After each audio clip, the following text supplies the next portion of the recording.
하나님께서는 예레미야 22장 19절에서 우리를 향한 하나님의 생각이 어떤 것인지 내가 안다, 이런 말씀을 하셨습니다.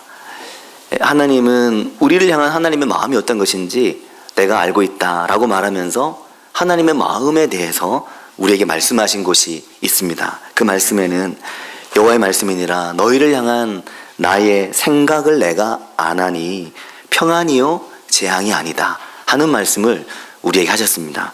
너희에게 미래와 희망을 주는 것이다 라는 말씀하셨습니다.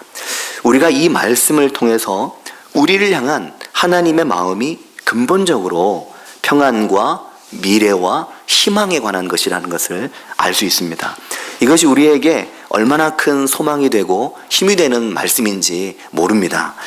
누가 우리의 평안과 우리의 미래와 우리의 희망에 대해서 이와 같이 생각을 해주겠습니까?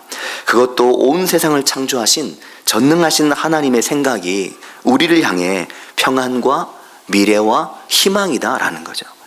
사랑하는 성도 여러분, 이 자리에 계신 분들 중에 지금 마음이 평안하지 않은 분들 계실 겁니다.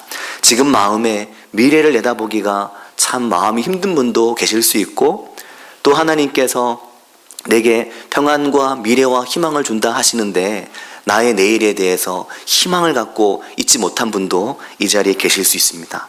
그런데 하나님께서 우리를 향해 가지고 계신 하나님의 근본적인 마음은 평안이요 재앙이 아니고 미래와 희망이다 라고 말씀하십니다.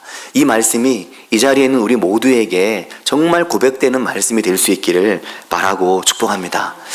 사랑하는 성도 여러분, 우리가 하나님께 매료되고 하나님께 우리가 그 하나님을 매력적으로 느끼는 가장 큰 이유는 이러한 부분 때문입니다. 하나님이 만약에 우리를 사사건건 심판하시고 우리를 사사건건 책망하신다면 이 자리에 하나님 앞에 명줄부터 살아있을 수 있는 사람이 아무도 없을 겁니다. 아마 대부분 괴사할 것 같습니다. 대부분 아마 고사하겠죠. 근데 하나님께서 우리를 향한 하나님의 마음이 이와 같이 평안과 미래와 희망이 하나님의 마음이시기 때문에 우리가 하나님 앞에서 살 수 있는 겁니다. 때로 우리는 생각합니다. 아유, 어떻게 이 많은 하나님의 말씀들을 다 지키며 살아? 하나님께서 뭐 하라고 성경에 쓰여 있는 말씀을 다 지키면서 어떻게 살아? 우리가 뭐 수도사야? 우리가 뭐 목사야? 우리는 목사는 아니잖아. 목사님만 그렇게 살면 되지 뭐. 목사님도 그렇게 못 사는데 우리가 어떻게 그렇게 살아? 이렇게 말씀하시면서 여기 있는 이 말을 어떻게 다 지켜 사냐? 이렇게 고민하시는 분들이 많이 계실 겁니다. 근데 실제로 이 말씀을 지켜 살지 않았음에도 큰일 당하신 분 아무도 안 계실 겁니다. 이 말씀을 못 지켰다고 하나님께 진노의 책망과 채찍을 맞으신 분은 아무도 없을 겁니다. 이 말씀대로 지켜 살지 못해도 하나님이 끊임없이 우리를 향해 러브콜을 보내시고 우리를 향해 사랑의 손길을 내밀어 주셨다는 것은 우리가 알만하면 다 압니다. 그러면 우리가 생각해 볼 수 있습니다. 과연 하나님의 말씀은 그렇다면 우리를 간섭하고 우리를 살기 힘들게 하려는 것인가? 우리가 하고 싶은 거 다 못하게 하고 우리가 즐기고 싶은 거 다 못 즐기게 하고 해마다 연초가 되면 올해는 뭘 하면 안 될까? 올해는 뭘 끊어야 할까? 올해는 뭘 얼마나 더 죽이면서 살아야 될까? 이런 고민만 우리가 하나님 앞에서 하면서 살아야 할까? 그런 것은 아닙니다. 하나님께서 우리에게 말씀하십니다. 너희를 향한 나의 생각이 평안이요 재앙이 아니요 미래와 희망을 주기 위한 것이다 라고 말씀을 합니다. 그리고 말씀합니다. 그런 내 마음, 그런 내 생각을 내가 안다는 거죠. 하나님은 우리를 향한 하나님의 마음을 근본적으로 알고 계신데 우리는 우리를 향한 하나님의 마음을 잘 몰라서 때로는 힘들고 어려운 일들을 만날 때 절망하고 아파하고 주저앉을 때가 많이 있습니다. 사랑하는 성도 여러분, 하나님의 마음 결코 우리를 피곤하고 힘들게 하고자 않으시고 우리의 미래에 우리의 삶에 대한 대가를 치르러 가지도 않으시며 우리의 미래에 희망과 우리에게 소망을 주시고자 하시는 분이 하나님이심을 믿는 은혜가 있으시길 바랍니다. 하나님은 우리를 제한하고 규제하는 분이 아니십니다. 하나님은 오히려 우리를 피곤하게 하고 귀찮게 하는 분이 아니라 우리에게 자유를 주고자 하시고 우리가 하나님 안에서 자유할 수 있도록 우리를 이끌고 가고자 하시는 분이십니다.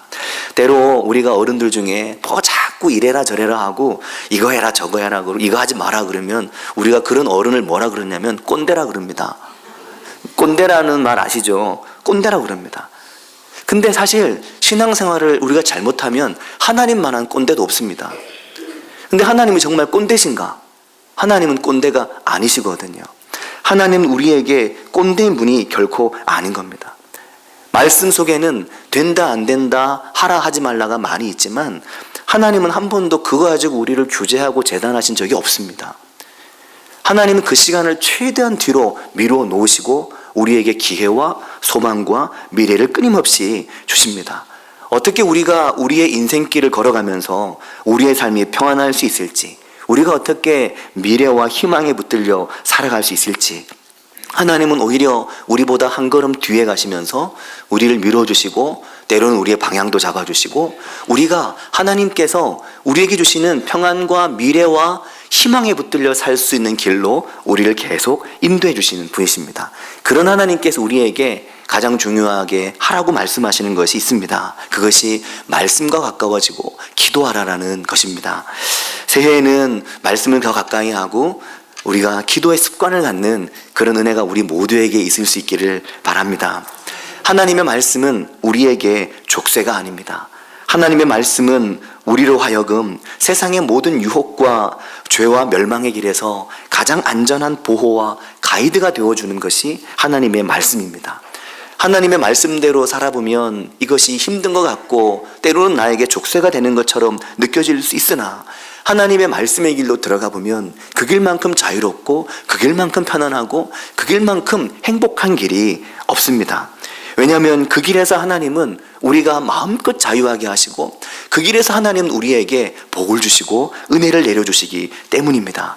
사랑하는 성도 여러분, 우리의 생활과 우리의 삶이 하나님의 말씀과 기도로부터 멀어지지 않게 되기를 바라고 축복합니다. 그런데 안타깝게도 우리 중에 많은 이들은 하나님의 말씀과 기도로부터 멀리 삽니다. 매주마다 교회를 안정적으로 다녀도 하나님 말씀과 기도가 늘 내게 멀리 있다고 느낄 수 있습니다. 그러면 실제로 멀리 있는 것입니다. 내가 하나님의 말씀으로부터 멀리 있다 느끼지 못한다면 좀 다른 문제이지만 느껴지면서도 가까이 가지 않는 것은 하나님께서 우리를 향해 멀리 있다고 말씀하시는 것입니다.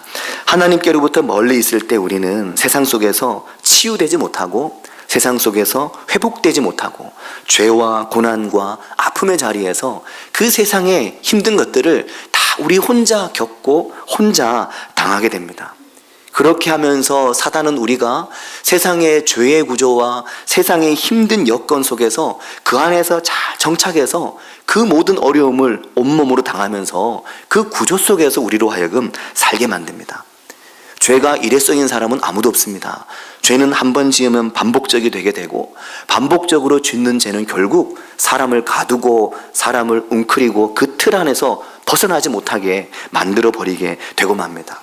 죄는 마치 우리의 삶에 큰 블록을 쌓아놓는 것처럼 움직이지 못하게 하고 죄는 우리가 마치 프로그램 되어 있는 것처럼 움직이도록 만드는 겁니다. 그래서 익숙하게 죄로 향하고 익숙하게 죄에 넘어지고 그 죄로부터 자유하지 못하기 때문에 끊임없이 하나님의 말씀은 또 다른 족쇄로 우리에게 느껴지게 될 때가 많은 것입니다. 그래서 우리가 변화하지 않고 잘 바뀌지 않습니다. 하나님의 말씀과 가까이 하지 않고 하나님의 기도에 익숙해지지 않기 때문에 우리가 여전히 바뀌거나 변화하지 않는 겁니다. 그래서 우리는 늘 자기가 짓는 죄 가운데 거합니다. 은밀한 죄든 드러난 죄든 늘 그 틀 안에서 오고 가는 거죠. 죄와 가까이 사는 겁니다. 정작 더 가까워야 할 하나님과는 늘 거리를 두고 사는 겁니다. 항상 넘어지는 자리에서 또 넘어지죠. 새로운 자리 찾아 넘어지는 경우 별로 없습니다. 늘 넘어지는 자리에서 넘어지고 늘 실패한 자리에서 실패합니다. 그 구조가 우리의 생활에 딱 짜여진 거죠. 그래서 항상 그 길을 돌고 또 돕니다. 죄의 무게감 때문에 죄를 한 번 짓고 한 번 무너져 본 사람은 그 상황이 찾아오면 그 무게에 눌려 여지없이 무너지고 맙니다. 이것을 끊을 수 있고 그런 우리가 하나님의 은혜 안에 살아갈 수 있는 길은 말씀과 기도와 가까워지는 겁니다. 죄가 습관이 되는 게 아니라 세상의 모든 일들이 우리의 습관이 아니라 하나님의 말씀과 기도가 우리의 삶의 습관이 되는 거죠. 죄가 우리의 삶에 마치 좋은 지도 하나가 내비게이션처럼 딱 세팅된 것처럼 딱 스위치 누르면 그냥 자연적으로 죄의 길을 향하는 게 아니라 우리가 하나님을 향해 가는 길이 우리 인생 앞에 지도처럼 내비게이션처럼 딱 세팅이 되어 있어야 우리가 복된 인생이 되고 그것이 주님이 주시는 복된 길로 가는 인생이 됩니다.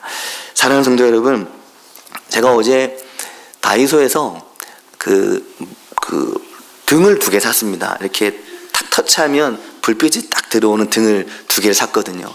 요즘에는 그런 등이 5,000원밖에 안 하더라고요. 3,000원짜리도 있고 한데 5,000원짜리로 좀 더 크고 이제 좀 괜찮아 보이는 걸로 샀는데 이 무드등이 탁 치면 불이 딱 들어오거든요. 죄에 익숙해지면 죄를 지을 만한 상황이 다가오면 탁 치면 자동으로 죄를 짓는 겁니다. 자동으로 죄와 함께 사는 거죠. 이게 아니라는 건 알지만 조절이 안 되는 겁니다. 통제가 안 되는 거죠. 통제력을 상실하고 마는 겁니다. 죄로 빠져들어가고 낭만과 절망으로 빠져들어가는 것은 순식간에 이루어지는 겁니다. 상황이 다가오면 탁 치면 불이 딱 들어오듯이 쏙 빠져들어가는 거죠. 하나님은 우리가 그러한 삶으로부터 하나님의 말씀과 기도를 향해 탁 치면 움직일 수 있는 그런 은혜가 우리에게 있기를 바라시는 겁니다. 그런 은혜가 있으시길 바랍니다. 그래서 내 삶에서 하나님의 말씀과 또 기도하는 일로 내가 정말 자연스럽게 탁 치면 착 갈 수 있는 그런 은혜가 있으시기를 바랍니다. 사랑하는 성도 여러분, 수많은 시편을 기록한 다윗도 이런 죄의 위기에서 자유롭지 않았다는 것을 우리가 많이 보았습니다. 다윗은 그의 삶에서 끊임없이 사울이라고 하는 큰 죄의 구조를 가지고 있었습니다. 그가 원하는 것은 아니었지만 그의 삶에 함께 있게 된 사울이라고 하는 사람은, 왕은 다윗에게 다윗이 벗어나기 힘든 큰 죄의 구조물이었습니다. 다윗을 딱 보고 다윗을 딱 잡고 있는 거죠. 그래서 다윗으로 하여금 끊임없이 사울에 대한 분노와 도망과 도피와 이 긴 10년의 시간을 갖는 동안 때로는 하나님의 기름 부신 자를 죽이고 싶다라는 충동을 느낄 때도 있고, 때로는 그렇게 끊임없이 쫓아오는 사울 때문에 언젠가는 내가 붙들려도 죽을 수 있겠다라고 마음 먹으면서 절망하여서 이방 땅으로 도망을 가기도 하고, 다윗의 삶의 사울은 정말 큰 죄의 구조물이고 환경이었습니다. 우리에게도 그런 환경들이 있습니다. 우리에게 때로 어떤 사람이나 어떤 직장의 환경이나 또는 사업의 어떤 환경이나 우리가 갖고 있는 환경들 중에 우리에게 정말 우리로 하여금 낭망하게 하고 절망하게 만드는, 우리로 하여금 죄로 넘어지게 만드는 환경들이 우리에게 있습니다. 이런 환경들에 대해서 다윗은 시편 18편 4절과 6절에 보면 사망의 줄이 나를 얽고 라고 말합니다. 사망의 줄이 나를 묶고 있는 것처럼 매우 힘들었다는 것이죠. 불의의 창수가 나를 두렵게 하였으며 라고 말합니다. 불의의 거대한 물이 나를 향해 덮쳐오는 것처럼 그렇게 힘들었다는 거죠. 5절에는 수월의 줄이 나를 두르고 지옥의 음부의 줄이 나를 꽁꽁 묶어서 사망의 올무가 내게 이르를 정도로 너무너무 힘들고 고통스러웠다는 겁니다. 그 환경이 내게, 그 상황이 나로 하여금 끊임없이 무너지게 하고 절망하게 했다는 거죠. 그런데 이럴 때 다윗이 어떻게 하냐면 시편 18편 6절 그 뒤에 말씀을 보면 내가 환난 중에 여호와께 아뢰며, 환난 가운데 하나님께 아뢰는 법을 배우고 그 고난과 역경 속에 하나님께로 가는 방법을, 이것을 은혜 가운데 발견하고 그 길로 결단하고 나아가는 겁니다. 이런 은혜가 있으시기를 바랍니다. 환난 중에 여호와께 발걸음을 내딛고 나의 삶의 중요한 것들을 만날 때 하나님을 향해 발걸음을 내딛는 은혜가 있으시기를 바랍니다. 하나님과 교제하고 하나님과 사귀시길 바랍니다. 내 삶의 주변에 세상의 구조나 나를 낭망하고 절망하게 하고 혹은 나를 죄에 머물게 하는 구조와 가까이 하지 말고 하나님과 함께하는 구조를 내 삶에 만들어 보시고 그 구조 안에 거해 보시기 바랍니다. 세상의 어떤 것도 하나님의 말씀과 기도로부터 우리를 빼앗아가지 못하는 그 큰 은혜를 맛보고 은혜의 길로 나아가게 될 것입니다. 사랑하는 성도 여러분, 만일 다윗이 끊임없이 하나님을 향해 발돋움하려고 하지 않았다면, 만일 다윗이 끊임없이 하나님의 은혜 가운데 머물려고 불의의 창수와 사망의 올무 가운데서도 하나님을 향해 손 내밀지 않았다면 하나님이 그의 손을 어떻게 잡으셨겠습니까?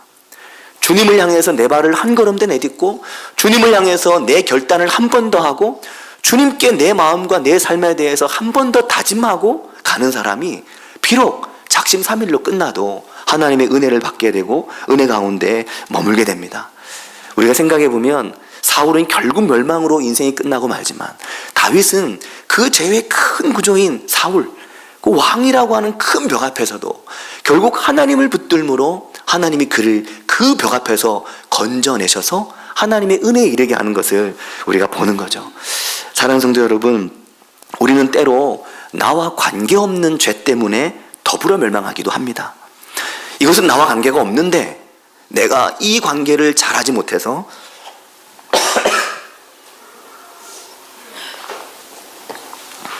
내가 이 관계를 잘하지 못해서 이 관계가 나에게 이것이 올무가 되고 나에게 불의의 창수가 되는 경우들이 있습니다.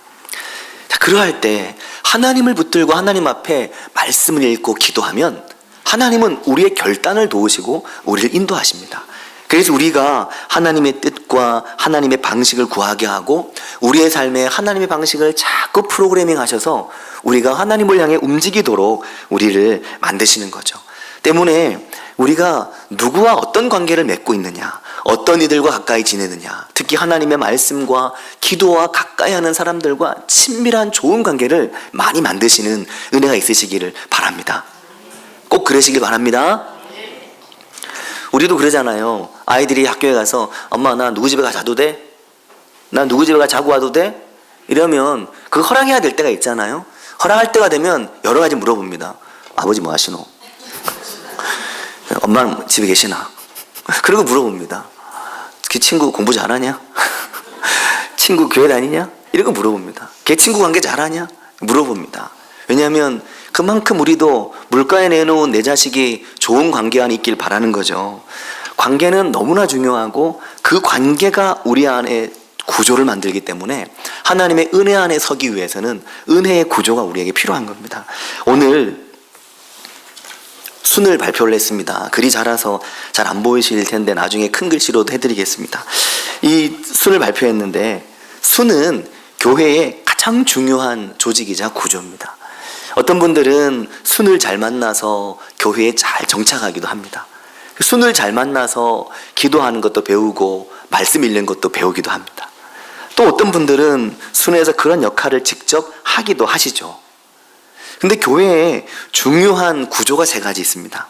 하나는 순이죠. 구역이라고 말하는, 목장이라고 말하는 이 순. 교회 성인들을 여러 그룹으로 나누어서 이렇게 조직화해 둔 것입니다. 보통 그 순을 통해서 예배를 드리고 같이 교제하고 여러 가지 일들이 있을 때 교회에 알리고 하는 역할들을 하는 교회로서는 중추신경과 같은 곳입니다. 때문에 이 순이 건강해야 결국 교회가 건강하게 됩니다. 그런가 하면 또 하나는 남녀 선교회입니다. 남성들은 남선교회에, 우리는 남성들을 여선교회에 속하게 하지 않잖아요. 여성들은 여선교회에 속하고 또 여성들은 4개의 그룹으로 나누어져서 4개의 선교에 속합니다. 이 선교회에 잘 속하면 비슷한 연령 아래서 보호를 받고 좋은 관계가 만들어지고 생기게 되는 거죠. 그러니까 구역이 있고 순이 있고 선교회가 있고, 그리고 또 하나는 사역입니다. 교회를 다니면서 교사나 혹은 차량 봉사나 여러 가지 봉사들을 우리가 할 수 있습니다. 그 봉사의 자리에 내가 나가고 내가 섬으로, 또 우리는 교회가 아직까지 교회 청소나 주방이나 이런 부분들을 순에서 돌아가면서 담당을 하거든요. 그래서 올해는 친절하게 제가 여기 이렇게 딱 청소표까지 넣어놨습니다. 아마 엄청 고마우실 거예요. 여기 보면 1순과 2순이 언제 청소인지 다 나와 있습니다. 약간 늦게 이게 나오는 바람에 어제 1월 첫째 주 청소는 청년들이 했습니다. 또 우리 찬양팀과 청년들이 해줘서 너무나 감사한데, 건강하고 좋은 순이 잘 세워짐으로 우리 교회가 새해에 정말 좋은 관계가 많이 일어나게 될 수 있기를 바랍니다. 좋은 순장을 만나는 거, 내가 좋은 순장이 되어주는 거, 이게 얼마나 하나님을 기쁘시게 하는 일인지 모릅니다. 오늘 순장으로 세워지신 분들은 2019년 한 해 정말 좋은 순장이 되실 것입니다. 네, 아멘 하셨네요. 되실 겁니다. 정말 좋은 순장이 되실 겁니다. 그리고 이 자리에 계신 성도님들 중에 목사님 나도 좋은 순장 할 수 있는데 아직 내가 눈에 안 보이시나 봐, 나를 안 세우셨네 하시는 분들이 계실 수 있습니다. 제가 눈이 어두워 못 봤을 수가 있죠. 그러면 올 한 해 열심히 이렇게 하셔갖고 순에서 잘 이렇게 인정을 받으셔가지고 그 순이 둘러 쪼개지든지 해서 내년에는 정말 좋은 순장이 한번 돼보시기 바랍니다. 저는 정말 교회에서 추천할 만한 일이 여러 가지가 있지만 좋은 순장이 되는 일은 정말 귀한 것 같습니다.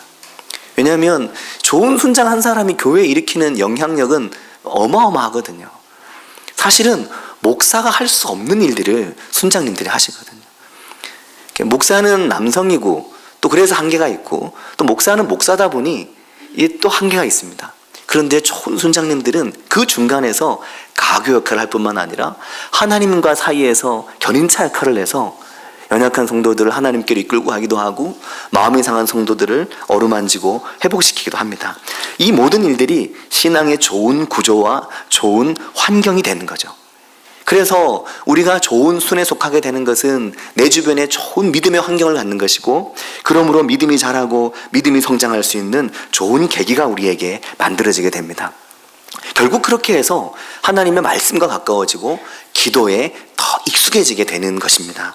오늘 말씀 49절을 보면 119편 49절에 주의 종에게 하신 말씀을 기억하소서, 주의 종에게 하신 말씀을 기억하소서, 그러면서 뭐라고 그러냐면 주께서 내게 소망을 가지게 하셨나이다, 이렇게 말합니다.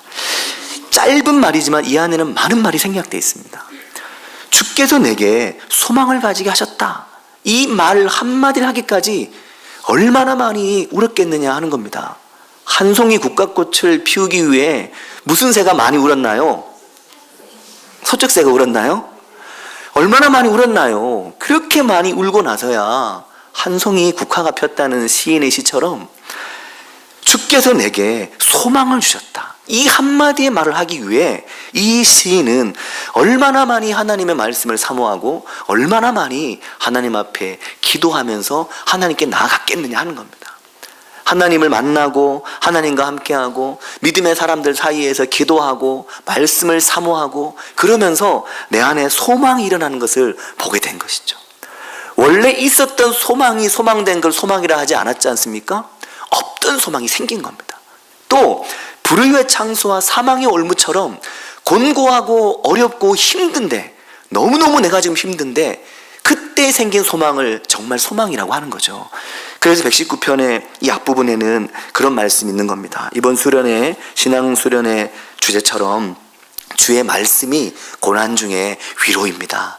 그 말씀처럼 하나님의 말씀이 고난 가운데 있는 내게 위로가 되는 것을, 이걸 경험하기까지 얼마나 많이 기도를 했겠느냐 하는 겁니다. 그러니까 시인이 50절에 이렇게 말하는 겁니다. 50절을 같이 한번 읽어보겠습니다. 이 말씀은 나의 고난 중의 위로라, 주의 말씀이 나를 살리셨기 때문이니이다. 아멘. 이 고백이 나오기까지 그냥 나온 게 아니라는 거죠. 하나님이 우리를 구원하시는 것은 정말 하나님의 은혜입니다. 하지만 우리가 하나님 안에서 영걸어가고 신앙이 성장하고 우리가 하나님 앞에서 복을 받아 누리기까지는 우리의 하나님을 향한 영적인 발돋움이 필요합니다. 이 말씀은 나의 고난 중의 위로라, 주의 말씀이 나를 살리셨기 때문이다. 하나님의 말씀이 그게 뭐 돈도 아니고, 하나님의 말씀이 권력도 아니고, 하나님의 말씀이 약도 아니잖아요. 그런데 그 말씀이 나를 살리셨다고 고백을 하는 겁니다. 하나님의 말씀이 나를 살리셨다는 이 고백이 우리 모두의 고백이 될 수 있기를 바랍니다. 시편 119편의 시인은 고난 중에 위로의 말씀을 만났습니다. 나를 이해하시고 나를 사랑하신 하나님, 나를 위로하시고 격려하신 하나님, 그 하나님을 어디에서 만납니까? 하나님 앞에 나아가 기도하고 하나님의 말씀 앞에서 묵상하고 이 말씀을 읽고 기도하는 중에 그 놀라운 하나님을 보고 경험하게 된 것입니다. 이런 은혜가 우리에게 있기를 바랍니다. 그래서 다윗은 보면 그 많은 시편을 짓기까지 다윗이 끊임없이 기도하면서 하나님을 붙들고 가는 것을 우리가 봅니다. 그의 삶의 승리의 비결이 다른 게 아니라 기도하는 하나님과의 관계에서 나온 거죠.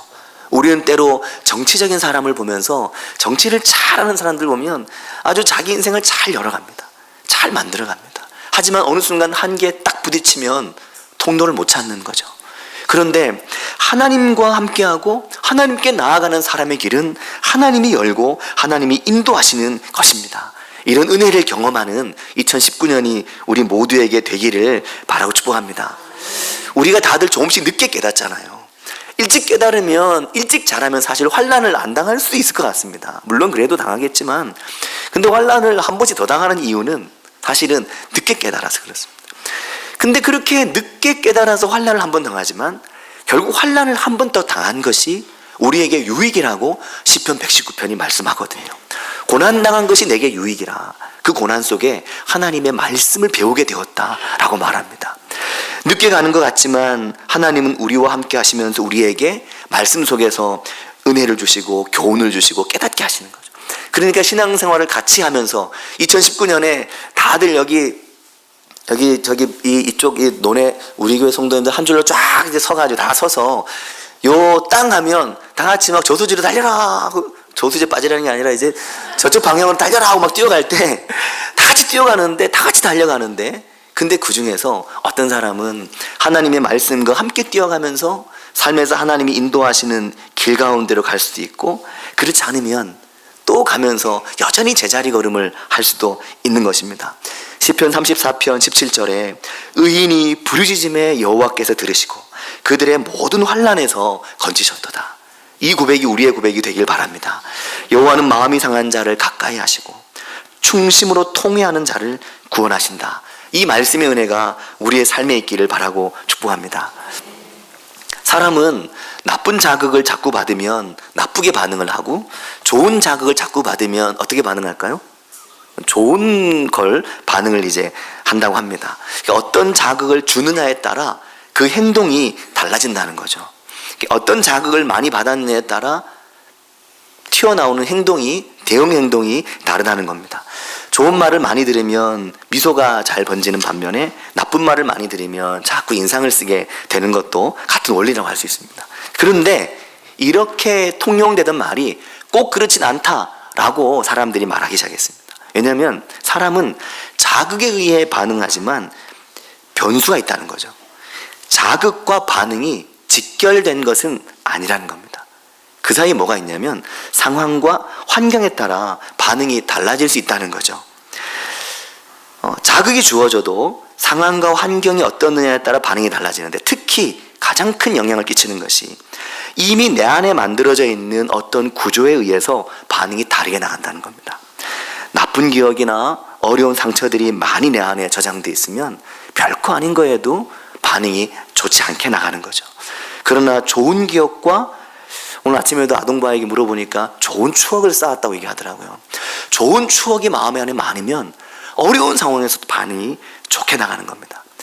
힘든 일을 똑같이 겪어도 어떤 사람은 그것을 어느 정도 긍정적으로 소화해낼 수 있는가 하면, 어떤 사람은 그 모든 고난과 어려움을 고스란히 당하게 되고, 그래서 매우 부정적인 반응이 그대로 나가는 경우도 있는데, 이러한 반응을 조절하는 것이 내 안에 있는 기억과 경험과 내가 만난, 내가 경험한 내 속에 있는 구조물이라고 말을 하거든요. 자, 그렇게 본다면은 우리가 살면서 여러 가지 일들을 만나고 살아갈 때 우리로 하여금 그 모든 일들 위에서 살아가고 그 모든 일들을 뛰어넘어 살아가고 이 모든 상황을 승리의 상황으로 바꿀 수 있는 그 내 안에 있는 구조물이 뭐가 있을까 생각해 보면 하나님과 함께하는 좋은 추억들입니다. 전능하신 하나님, 위대하신 하나님, 놀라우신 하나님이, 온 땅의 주인이신 하나님이 내 편이다. 하나님이 내 편이시니 사람이 내게 어떻게 할까? 이런 마음이 우리 안에 구조가 돼서 자리를 딱 잡게 되면 어려운 일을 만나도 그저 그냥 어떻게 되겠지가 아니라 하나님이 해나가신다 라는 마음을 가지고 버티고 갈 수 있는 것입니다. 그래서 처음 가는 방향을 놓지 않고 처음 세운 계획을 중간에 포기하고 쓰러지지 않고 끝까지 가는 거죠. 하나님이 하실 거야. 하나님이 인도하실 거야. 여기까지 인도하셨으니까 이후에도 인도하실 거야. 여기까지 하셨는데 이렇게 어렵다고 내가 여기서 죽냐? 내가 죽을 것 같으면 여기까지 왔겠느냐? 이런 마음들이 하나님 안에 생기는 거죠. 세상 사람들이 말할 때는 옥이라고 말할 수 있지만 하나님 안에서 말하면 믿음이고 미래고 소망인 것입니다. 하나님이 그렇게 어려운 중에도 우리의 마음에 평안을 주시는 거죠. 너무너무 힘든 일이 내 앞에 있는데도 내 마음은 말할 수 없이 평안을 느낄 수 있는 것입니다. 미래가 안 보인다고 사람들은 말해도 나 혼자 미래를 보고 나 혼자 소망을 보는 거죠. 비전의 사람이 되는 겁니다. 그런 은혜가 우리 모두에게 있기를 바라고 축복합니다. 시편 119편 1절이 그렇게 시작하거든요. 119편 1절 말씀이 행위가 온전하여 여호와의 율법을 따라 행하는 자들은 복이 있으며 그렇게 말합니다. 그러니까 행위가 온전하여 여호와의 율법을 따라 행하는 자들은 복이 있으며 이렇게 돼 있는데 이 119편 1절에는 복이 있다는 말이 맨 뒤에 가 있잖아요. 우리말에는. 근데 히브리어 성경은 반대로 되어 있습니다. 이 어순이 달라서 히브리어 성경에는 맨 앞에 나오는 말이 복이 있으며 이렇게 시작합니다. 복이 있으며라고 하는 아슈레라는 말로 시작합니다. 그러니까 시편 119편 1절은 아슈레 이렇게 시작하면서 복이 있다, 복이 있으며 라고 말하면서 복이 있다. 누가 복이 있느냐? 행위가 온전하며 여호와의 율법을 따라 가는 사람들, 그렇게 말하는 겁니다.